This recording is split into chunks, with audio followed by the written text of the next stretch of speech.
All right, so I'm giving a talk on the art of selling bubble gum, the Bowman Trading Cards from 1933 to 1955. I say Bowman. I've heard some people pronounce it Bowman. I'm not sure which is correct, but I'm going with Bowman. So about 10 years ago, I founded a nonprofit corporation. I called it the American Baseball Card Museum. And my idea was that there's a lot of elderly collectors and their kids don't want their cards. So what they're going to do with their cards, this would be a place where they could donate their cards and so other people could appreciate them. And I set it up so they could get an income tax deduction for the value of their cards. And this worked okay until COVID came. And then with COVID, when the value of the cards jumped up quite a bit, and also it was easier to sell your cards without having to sell it to a dealer and taking a big haircut. You could get more money for your cards.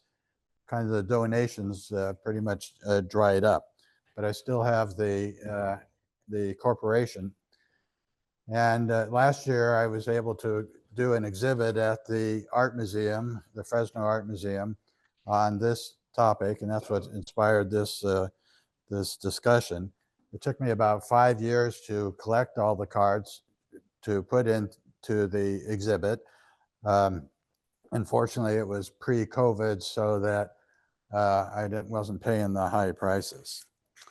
So this presentation then will be a quick look at the design and artwork of the Bowman gum trading cards. And the Bowman cards were paired with bubble gum to sell to children during the Depression, after World War II, and into the 1950s. So the Bowman companies, and it went by different names. It started off being Gum Inc. and then Bowman Gum. But the Bowman Company produced 50 different sets of trading cards. This was news to me when I got into this. I had no idea they had so many different sets. Only 22 of them were sports cards, and 28 of them were non-sports cards. Of the 22 sports cards, 13 were baseball, 8 were football, and 1 was basketball. So Warren Bowman and George Moll was the ad man he hired that capitalized on current events and social trends for themes for the trading cards. But to illustrate that, I will show you samples from 7 of the non-sports card sets, and I also will show you samples from most of the 13 Bowman baseball sets. Bowman dominated the baseball card market and continued to improve the quality of the cards until after the Topps Chewing Gum Company entered the market and made their great cards in 1952, which contributed to Bowman's demise 4 years later.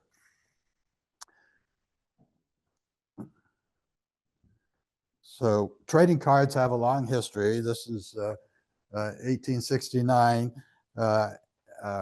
sometimes considered the first baseball card, and it's actually a trade card. The original cards were trades cards. This was an ad for the Peck and Snyder, which was a sporting goods company.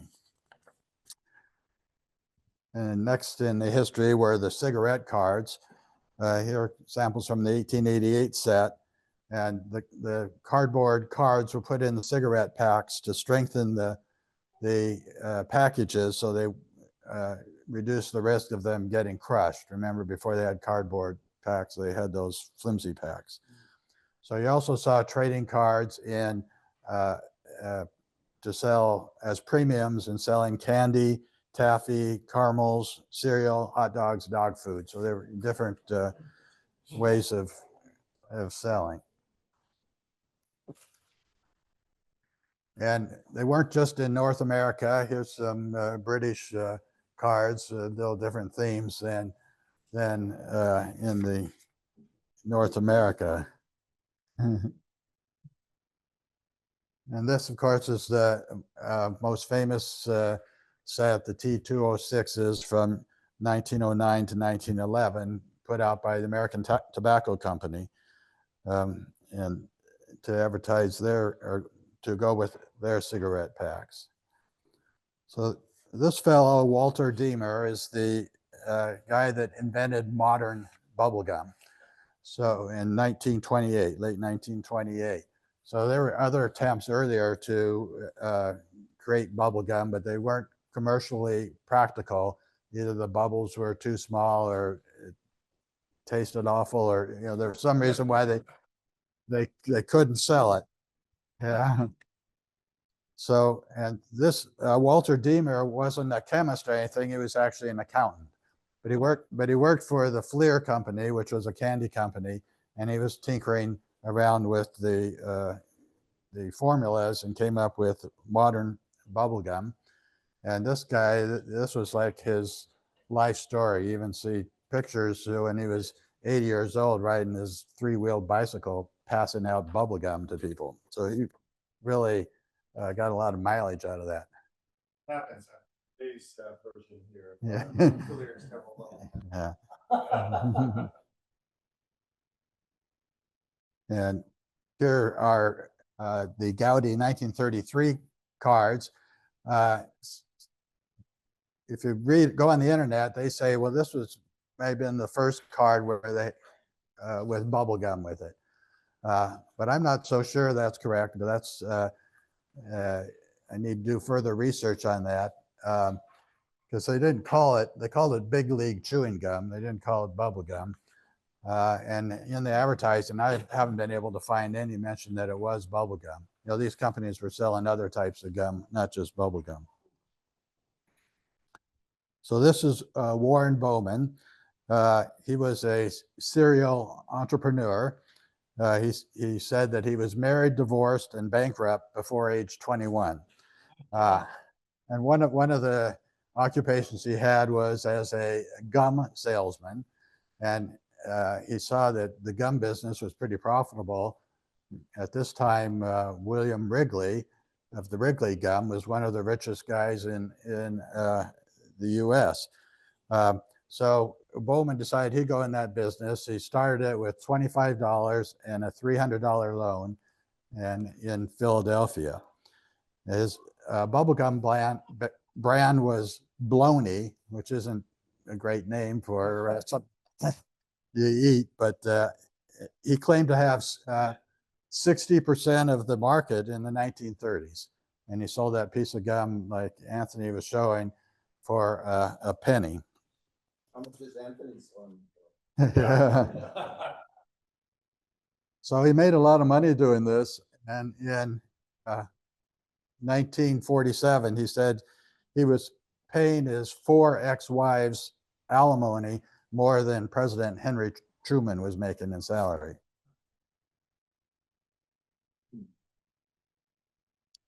So the first card that Bowman made was a Wild West card. This is actually from the 1949. It was 1933 when he made his first card. And there was a lot of interest in the public about cowboys and Indians at the time and Western movies.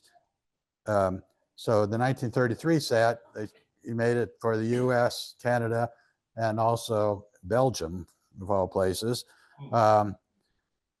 And the 1949 set was also repeated in 1953. And they're mainly color drawings, mostly of violent Western scenes or Western heroes. And you can see that's kind of a theme on some of these cards. Remember, the market was boys, like 8 to 14, and they liked violence and gore and that kind of thing. And so that was prominent in these cards. So also in the 30s, they had the gangster era, and so they capitalized on that with these law enforcement cards.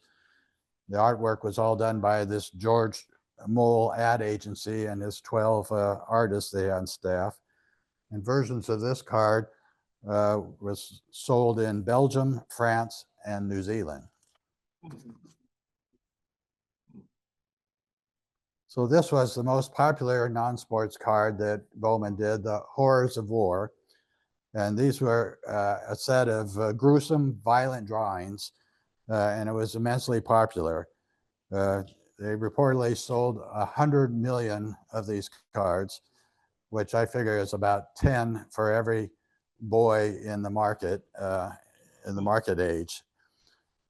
They depicted 4 current events that were going on at the time. One was Imperial Japan's invasion of China, the Spanish Civil War, Fascist Italy's invasion of Ethiopia, and then in 1939, Nazi Germany's invasion of Czechoslovakia. And the scenes showing the atrocities in China inflamed, or according to Life magazine, inflamed the American boys so much against Japan, which later proved to be the case. And Japan kicked Bowman's operations out of Japan after seeing these cards. I'll show you. Yeah, they had descriptions of the event that was on the front, and then every card said, "To know the horrors of war is to want peace." So this was kind of their rationale why they could do these gory cards, sell them to young boys, because they were promoting peace.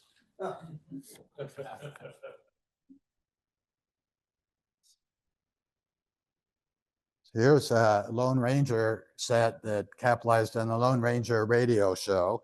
The Lone Ranger creator, co-creator, Fran Stryker, approved every card's artwork by signing the backs of the watercolor proofs. You can see they're pretty intrinsic, pretty complicated artwork. Then as trouble was brewing in Europe and the Far East, Bowman issued 5 pre-Pearl Harbor sets. One was called World in Arms. It had planes, ships of the countries that were preparing for war. War News, which was marketed to teachers as a valuable classroom material. War Gum, which focused on the Allied leaders and heroes, but no atrocities. And Uncle Sam, which had military scenes. And then this was from the set, Home Defense, Uncle Sam's Home Defense, which had civil defense and war preparation advice. I don't know how effective that little teepee is going to be.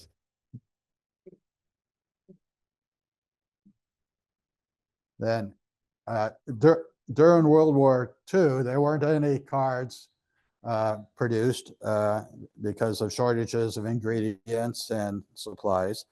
But after World War II, we have the Cold War, and so Bowman capitalized on that. Americans' fear of communism after the start of the Korean War, Soviet takeover of Eastern Europe, and leftist agitators in Latin America.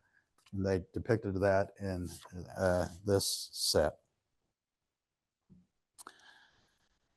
And in 1951, they came out with Jets, Rockets, and Spacemen. This was inspired by space travel comic books, because a lot of the artists that worked on this cards came from the comic book industry. Note that the rocket scientists are using a slide rule. Yeah.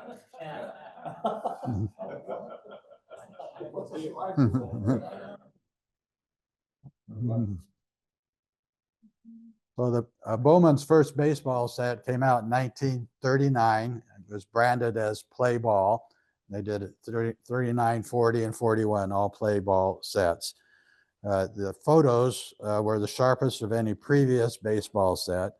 The photos were taken by George Burke, who was the official photographer of the Cubs and the White Sox. However, in the set, there were no Cubs, and probably because their competitor, Wrigley, the gum competitor, owned the Cubs. In 1939, the card number 126 was never issued, and the speculation was to keep the boys from buying cards to make a complete set, even though it's impossible to do that because 126 was missing, which is the same thing Gowdy did in 1933. Well, the 1941 set is colorized black and white photos, and it's many of the photos are the same ones from 1940. They just colorized them in 1941. Oops. So after the war, the first baseball set they did was in 1948. And this is considered the first of the modern baseball cards, modern being after World War II. And these cards were not sold until August in 1948, which might explain why there are only 48 cards in the set. And again, no Cubs. And half of the cards were of Yankees or Giants. So that's probably the baseball capital at the time. And then in 1949, they colorized the black and white photos. And it's the first colorized photos, although Leaf also had an issue in 1949 that was in color. And it's just team issued photos that were colorized, and then the pastel backgrounds were added. So as soon as Leaf put their cards out in like March of 1949, Bowman sued Leaf in Philadelphia, and they got an injunction to stop Leaf from distributing their cards. And the basis of the lawsuit was that Bowman had exclusive contracts with the players. Now, I think the facts are that there were a lot of these players would sign more than one exclusive contract. But anyway, the Philadelphia court where Bowman was located favored Bowman and issued this injunction. Eventually, they settled with Leaf, and Leaf agreed not to not issue any cards in the next year, 1950. And I read that a lot of the cards then, they sold them in Canada, thinking that the injunction couldn't be enforced in Canada.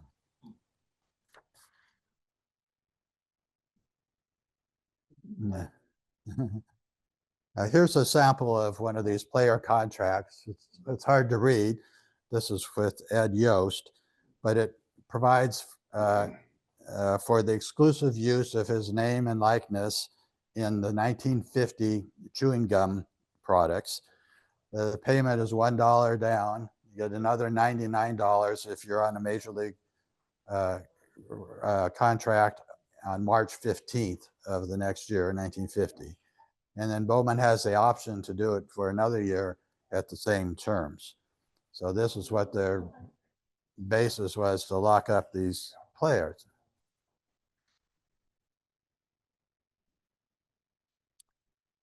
So in 1950, as I mentioned, Leaf, under the settlement, wasn't going to produce any cards. So this was the only baseball set issued by a major company. And Bowman reportedly sold over 200 million of these cards. And they changed the artwork on it, where they have those black lines that outline the figure to make it look better. I had read that was the art people's innovation, but then I went back and looked at some Gaudi, 1933 Gaudis, and they do it there too. So I don't think it really was an innovation, but it was new for Bowman. So in 1952, Bowman also dominated the market with their largest set ever, 324 cards, which featured over 80% of the players on the 16 major league teams at the time. The images were mostly press photographs enhanced by painted color artwork. The set has the rookie cards of Willie Mays and Mickey Mantle. And over a third of the cards were actually just modified images from their 1950 set. So they didn't break their necks to come up with something new there. So Topps entered the market in 1951 with these cards that were in like a playing card format, and they had a red back and blue back, 52 cards each in each set. But they packaged them not with gum, but with taffy, with the idea that they could wouldn't be affected by the exclusive contracts that Bowman had for chewing gum.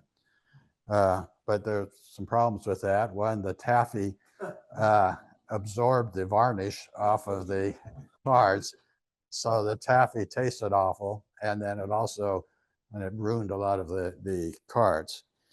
And Bowman sued Topps anyway, and even though it was taffy and not chewing gum. But in this year, Bowman outsold Topps by 5-1. Was it also a game? Right, right. They're pretty, yeah, pretty bad cards. So you can see why they didn't sell very well. So in 1952, Bowman set was similar to 1951, where the portraits are color art reproductions of black and white photos. And they were mostly taken by noted sports photographer William Jacobellis. But the sales dropped off about 25%, and Bowman actually lost money in 1952.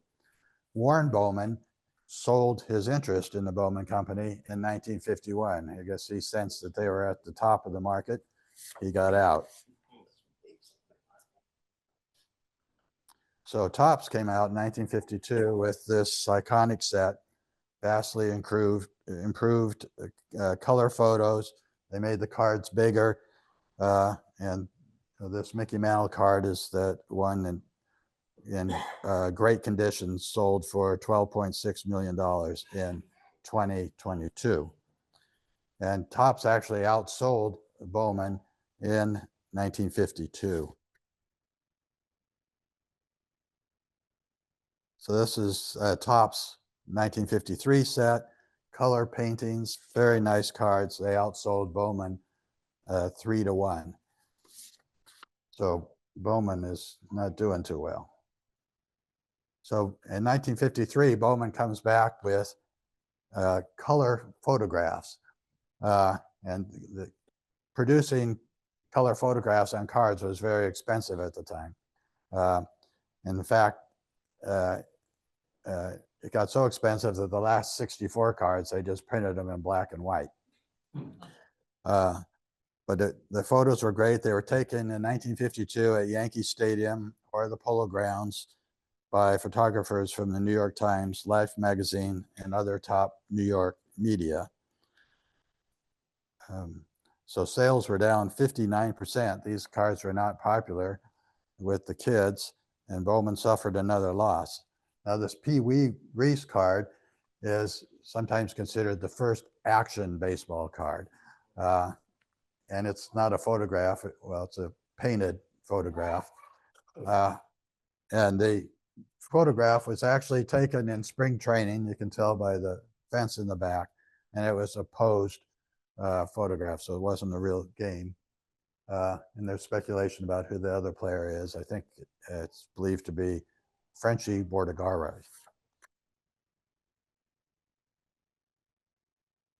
So in 1954, Bowman gave up on the color photographs and went back to the colored photo, black and white photos. And their sales actually doubled from 1953 to 54. And Bowman at this time now was owned by Halion Laboratories, which also made cosmetics and pharmaceuticals, but they're still losing money. So in 1955, Bowman got the idea to make their cards look like they're on a color TV. But color TVs at this time are very rare. The first only being sold the year previously, and there were almost no TV shows in color at the time. So there was a lot of competition with Topps to sign the players. And so that's why there's 31 umpires in the set. So there are. And this year in 1955, that lawsuit that started in 1951 or 52 finally came to an end, and Bowman won the lawsuit that Topps was was infringing on their rights of the exclusive contracts. And they won it on appeal, and it got sent down to the lower court to determine the damages. So it was still going on, and the litigation was pretty expensive for both the Topps and Bowman. And by this time, a company called Conley Containers had bought Halion, and the company decided they had enough of this litigation, and so in the settlement of the litigation, they sold the company the baseball card or the trading card part to Topps for $200,000 in early 1956. So these are the last set of Bowman. So here's just an illustration of how their sales went down. A few interesting things about this, that in that last column, that's dollars, not number of packs, but dollar sales. This all comes from a written opinion in the Federal Trade Commission on a case against Topps that was later, and they had all the sales information in there. So you can see that the baseball was a large part, but not the majority of the sales for the Bowman Company. And as it declined, and then after Topps took over, they are a whole different level in terms of sales in 1957. So why did Bowman decline? What was the cause of Bowman's demise? Who knows? I have three theories. One was that Topps made more attractive cards. They were more popular with their customers, and that cut into Bowman's sales. Also, there was competition with Topps to sign these exclusive contracts. And even though Bowman had more players under contract than Topps, Topps was getting some stars, and so if you don't have all the stars, that made it less appeal to collect all the cards. And probably the biggest thing was that Warren Bowman was out of the business, and he was a great entrepreneur. He was creative and very competitive, and once Bowman became a division of another company, kind of lacked the competitive drive and just kind of petered out. So that's the story of Bowman. Yeah.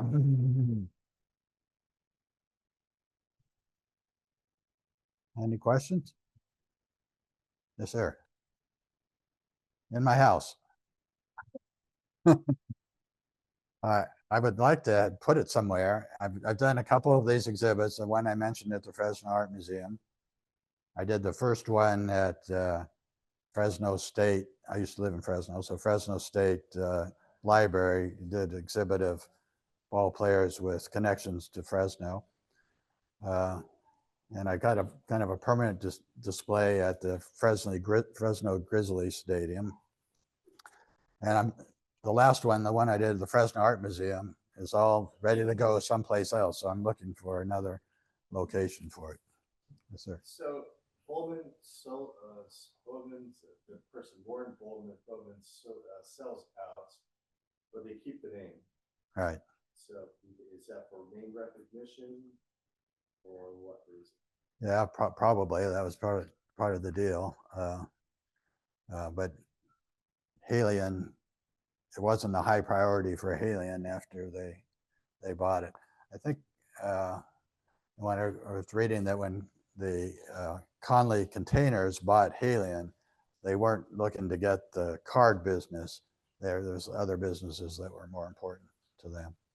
So do you collect now, and are you trying to get complete sets of a certain year? Well, I have my personal collection, but I'm not really adding to that anymore. That's from when I was a kid, mainly.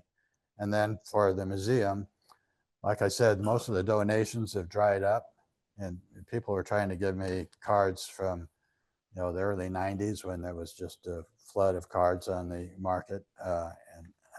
But now those cards, some of those cards are getting value as the people that were kids, were collecting them, the kids, now they're old and have money. And so they're driving up the price if the condition's good. It's all You got to, if you have a Derek Jeter graded 10, because now they have grading, if it's graded 10, you can get some pretty good money for it. So I had heard stories that Tops at the end of the year had so many boxes of cards in their warehouse, they take them in the harbor and throw them overboard in the ocean. Did that happen with Bowman also? Or? No, I don't think so. And sometimes they try to sell them into the next year. But yeah, that story about Tops is the 1952. That's one reason why the Mickey Mantle is so rare, that as they got to the end of the season and football season started, sales dropped off. So they had a whole bunch of them, cards that they couldn't sell. And so they dumped them in the ocean. So it's Long Island Sound. Has any rich card collectors? Yeah, I doubt if they're in too good a condition. They're certainly not going to be. Yeah. Mickey Mantle waterlogged still. Yeah, you probably could get $100 for it. The But- grading thing's gone crazy because I've heard some collectors want to collect every grade of a certain card. And some of the lower grade cards, in some instances, because everybody threw them away. So 1 or 2 or 3, some of those are worth more than some of the higher grade cards. Well, you also, the grading is so expensive that if you have a card that's only worth 25 cents, you're not going to spend $20 to have it graded, Right. probably. And the one thing about those grading companies too, the most, I guess, accepted one is PSA. And their very first card they graded was one of those Hannes Wagner T206s, the Wayne Gretzky card. And they graded it, I think it was a 8. And then later, it turned out, when you grade it, a baseball card, you can't alter it or trim it or anything like that. Otherwise, it's considered almost worthless. Well, that card later determined it was trimmed, and the guy went to jail for it. He was a dealer, and he had trimmed that card, and PSA missed it on their very first one. So the grading is not that reliable, and a lot of people thought if you send in 1,000 cards, you're going to get better grades than if you just sent one in. Make a better customer.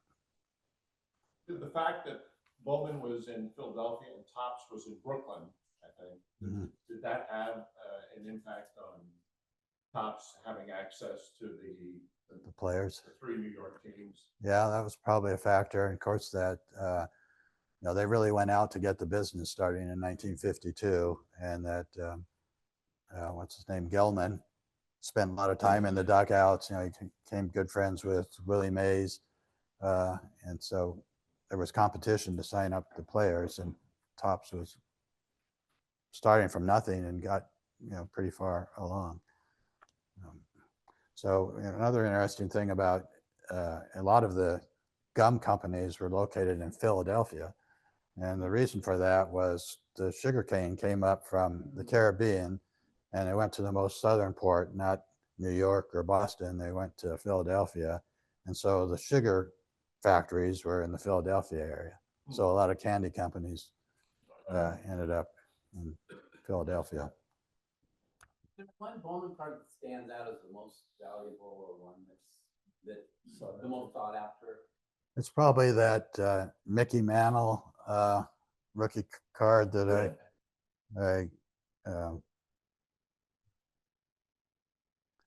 Mickey Mantle, because Mickey Mantle's so popular.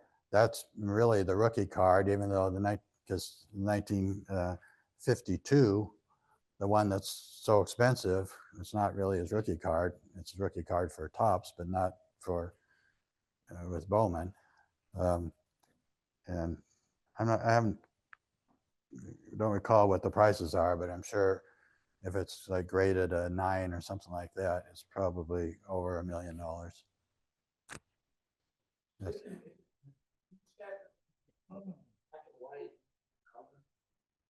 That was 53.